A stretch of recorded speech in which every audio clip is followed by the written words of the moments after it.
For about 900 years, from the time of Irenaeus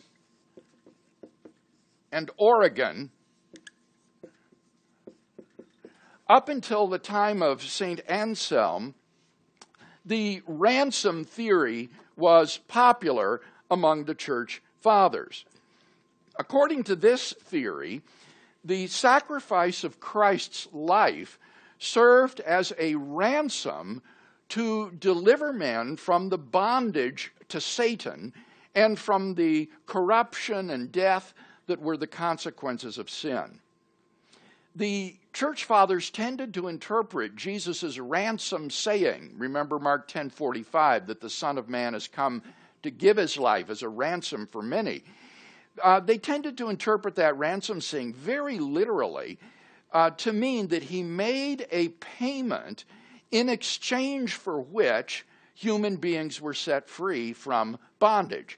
Much as a ransom payment might be made to terrorists who are holding a group of hostages in order to get those hostages liberated.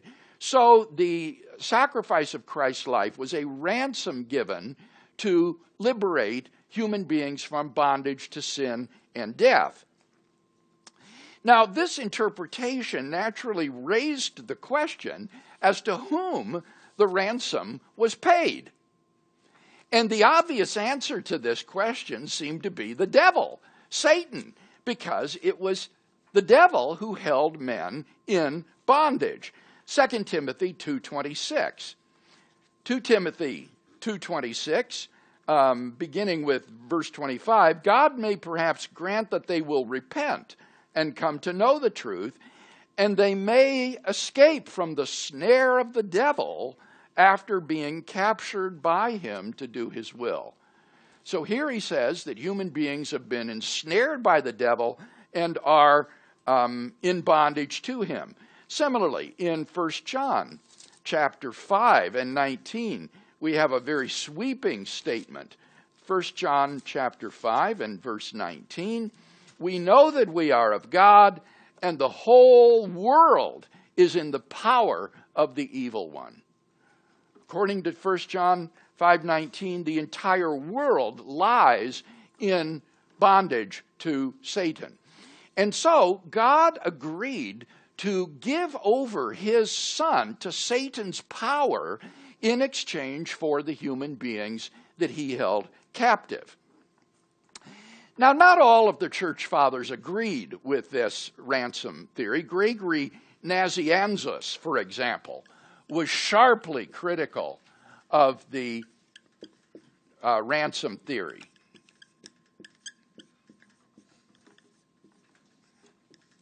Gregory Nazianzus.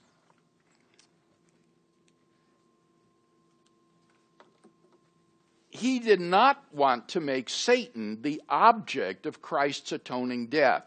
It seemed inappropriate to say that Satan would be the one to whom atonement is directed.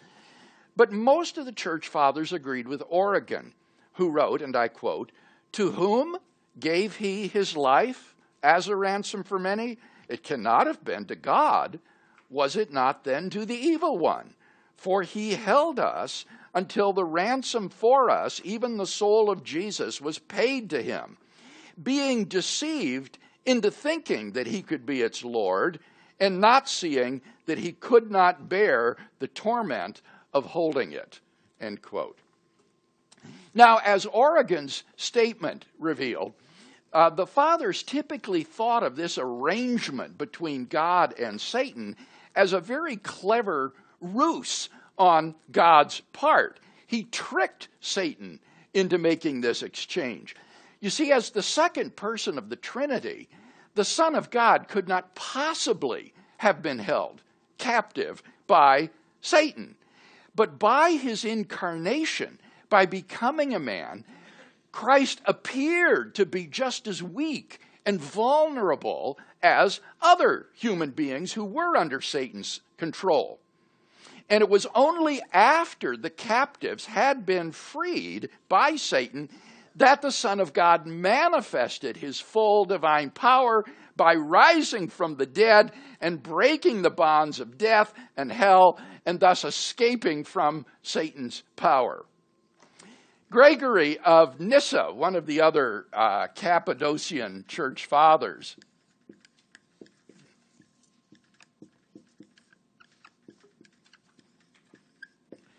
gives the following very colorful analogy to illustrate how God cleverly deceived Satan.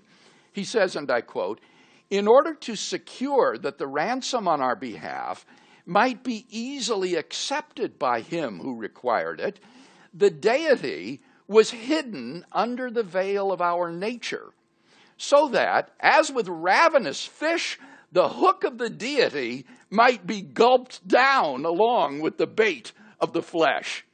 So here he says that Christ's flesh is like the bait to lure Satan, and inside is hidden this hook of the deity of Christ that will ensnare Satan and, in fact, undo him.